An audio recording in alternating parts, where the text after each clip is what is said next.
Well, hey friends, been a while since I've posted much from Revs Racer's garage about the Suzuki project. The weather's been pretty cold and I work out here in the garage, but my garage also holds my cars. So in order to work on the motorcycle, that means I've got to pull the car out of the garage, head around to the shed. I'll show you my storage setup that I have. I store the garage in a shed, but if there's snow on the ground or things like that, you know, pushing a heavy old 80s motorcycle out of the shed, rolling it through the snow to get it in the garage to work on it just isn't my favorite thing to do. So I've been putting off working on it here for probably a good couple of months. But in the meantime, there's some parts that have come in that I'm going to be installing, and I have done a little bit here and there. Did some welding on the frame to make a seat pan work like I wanted it to, and some other little odds and ends. So I'll show you where I've progressed on some things. I'll confess a couple of mistakes that I made and wasted some money on, but I think I can recoup those costs by selling some parts. So I'll let you know about that. But here's kind of the next chapter in this Suzuki GSX 1100. I almost swore there, GSX 1100 project that hopefully someday will be road worthy, but hopefully sooner rather than later. So thanks for tuning in, friends. So this is the shed where I keep my motorcycles in, because my garage I keep my cars in, and so I've got to move one from another, but as you can see, it's pretty crowded in here, and so I'm not doing much work in here. And when there's snow on the ground or something like that, it means that I've got to come out here, move my bike out of the shed in the snow, move it around to the front, put it in the garage. And so since there's been snow on the ground, I haven't done a whole lot of work on the Suzuki here lately, but I'll show you some of the things that I've done, and we'll pull it around and let you take a look at some of the work I've done on it this week. So probably the biggest project that I've done since last time I put anything up on this channel was I did some welding of a kind of subframe to lift the seat pan that I have up about 1.5 inches, so that the line from the gas tank and the seat pan will be straight across. I also cut off a bit of the tail, and there was another cross member there that kind of had some rigidity, and so I kind of figured that by welding in this kind of subframe up there, putting another cross member in it, and putting the loop around the tail, that would kind of solve the rigidity problem of the frame having taken off that last cross member there. So it's a pretty sturdy steel frame with lots of cross bracing in it. So I wasn't particularly concerned, but this just kind of fixes what was already there and lifts it up so that my seat pan can sit at the angle and the lines that I want. So my welds are ugly. I've got a little 70 amp arc welder that I use, and they're strong and they hold, and I can hit them with a hammer and they don't break loose, but I'll probably need to do some more grinding and smooth them out. I'm not quite sure whether I'm most likely going to powder coat the frame someday, but to get it on the road and get it going this summer, I might just end up with a coat of black paint that will cover up a lot of those ugly welds. But and most of those welds, although they're strong, they're going to be covered up by the seat pan anyway, so I'm not particularly concerned about it. The other thing that I've done, probably it might have been on the last time I had a video that went up on YouTube, but I've got some new rear shocks. They're just some aftermarket cheap shocks, kind of eBay specials, but the ones that were on the bike were pretty corroded and pretty in bad shape. These ones actually I can adjust with an air pump. They've got a little overflow valve there that I can make them a little bit stiffer if I want to, or I can adjust the spring on them and get them to clamp down on those springs and give me a little bit better ride, either stiffer or softer, however I want it. So have put those on too. So other than the subframe that I welded on and the rear shocks that I bolted in, the other thing I've been working on is looking for a parts bike that I might be able to swap the front end on this Suzuki over with. It has right now, it's got some pretty spindly forks And the original owner, or at least the person that I bought it from, said that he had put some progressive forks in it, or excuse me, progressive springs in it. And the adjustment screws on the top of the forks are clamped super far down. I'm not sure if he installed them correctly or not. So one way or the other, the forks were going to have to come off the bike, and I was going to just check out the insides of them and replace the fluid in them and get the springs shimmed up correctly and things like that. But I figured since they're coming off anyway, it might be nice to see if I could upgrade to a more modern, a little bit more beefy a front end on this bike. This bike is pretty heavy, and in its day, it was kind of the super bike in its day. There weren't very many motorcycles that had nearly 1100 cc's to them. It originally put out about 100 horsepower. I don't think that it puts out that much anymore, but I mean, it was kind of the Hayabusa of the day, kind of a cross between a sport bike and a cruiser.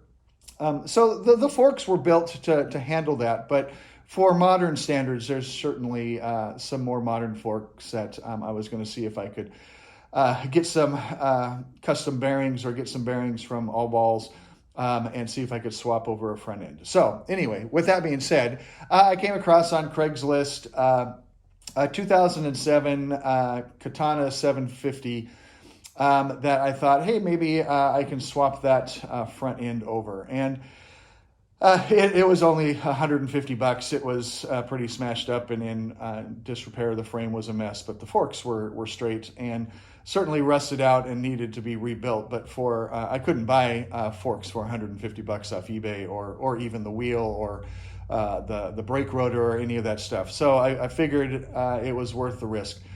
What I didn't take into account is, so the forks are considerably shorter on that Katana, and the wheel is much shorter as well. And so if I do put that front end on the motorcycle, it's going to lower the front end of the motorcycle by at least 4 inches.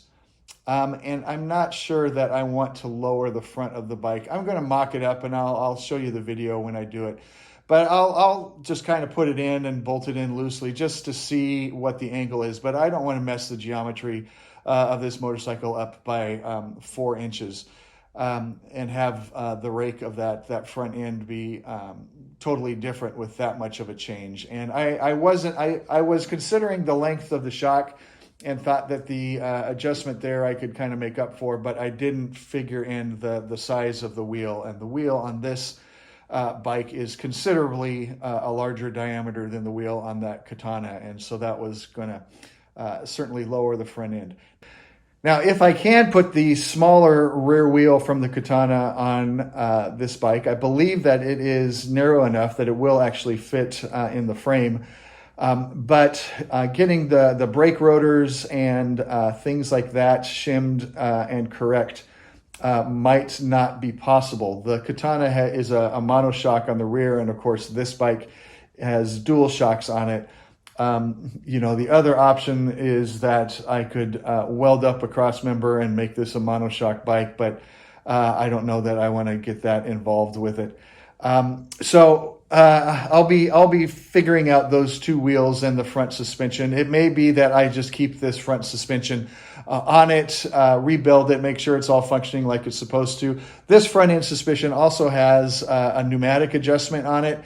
And I'm not sure that the valves and all those things are in good working order either, especially since the previous owner had been rooting around inside those forks. So from what I hear, they're pretty bulletproof. It's basically just a valve that pumps air into the shock that makes it just more stiff or loose, depending on how much air you pump into it. Kind of just a piston with an air control valve on it. So I'll see if that's a possibility. So then finally, the last thing that I've been kind of looking at is going to be whether or not I want to just put a plain old round headlight on this, or if I wanted to do some kind of a fairing on it. And I decided that I wanted to put an Imola kind of style fairing on it. And so I have one ordered from a guy in Germany that makes them. I used the exact same fairing on a Ducati project that I had that I was really happy with. It's a really good quality product.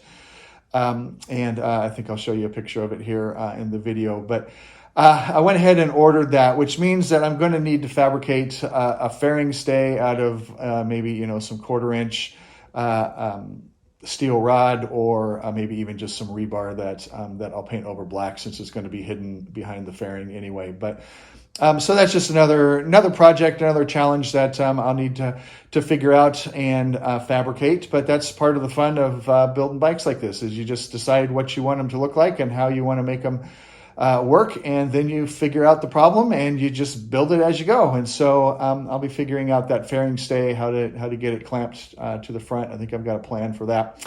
And we'll see, which means that I'll have to be putting maybe a little bit lower, probably a straight handlebar on it, which I think I prefer anyway. So we'll just kind of keep plugging away at that. And that's where we are so far on the project. It's kind of in that state where you got to make it ugly before you make it look nice. And so that's where we are.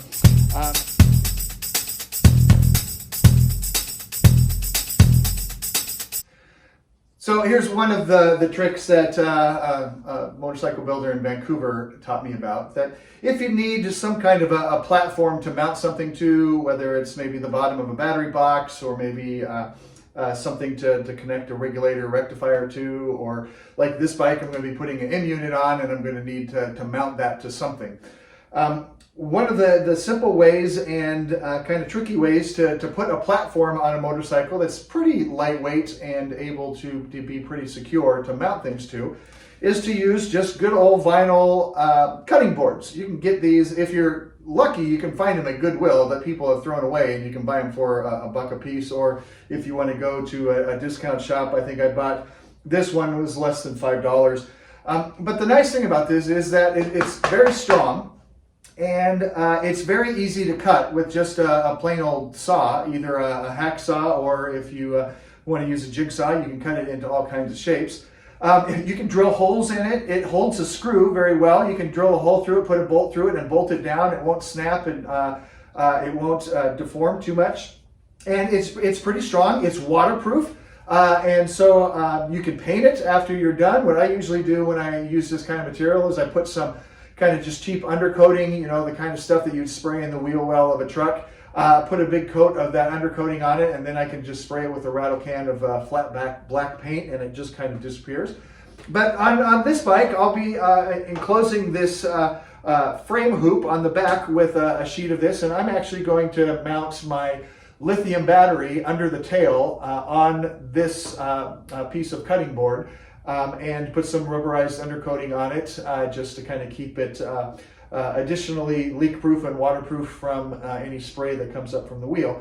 And then here in this section, I'm going to be building a little box that will again have another piece of this vinyl cutting board underneath it. And in this area is where I'm going to mount the regulator rectifier. I'll probably put it underneath so that it can have some air flowing it and over it to kind of cool it down. And then inside this box is where I'm going to have my M unit and all the wiring in there. So it's just a cheap little trick that I've used on several bikes, and it works out really well for me. After all of this is kind of taken care of, and I get some of these things mounted, then I'll start working on wiring this motorcycle. I've said it once, and I'll say it again, wiring is my least favorite part of building motorcycles. And my friend Alexi loves wiring, and so I'll probably be giving him a lot of calls when I get to that point. But hopefully after we figure out the suspension and the front forks, either get those rebuilt or get them transferred over from the Katana. After I figure out if a rear wheel change is in the future for this bike, and then we'll start mounting some things up and start putting some final touches on wiring and things like that, and then kind of figure out how that's all going to work out. It's just kind of one piece at a time. After you get one thing done, I just kind of move on to another. So that's where we are with the project. Thanks for tuning in. I'll give you some more updates as we move along. Thanks, friends.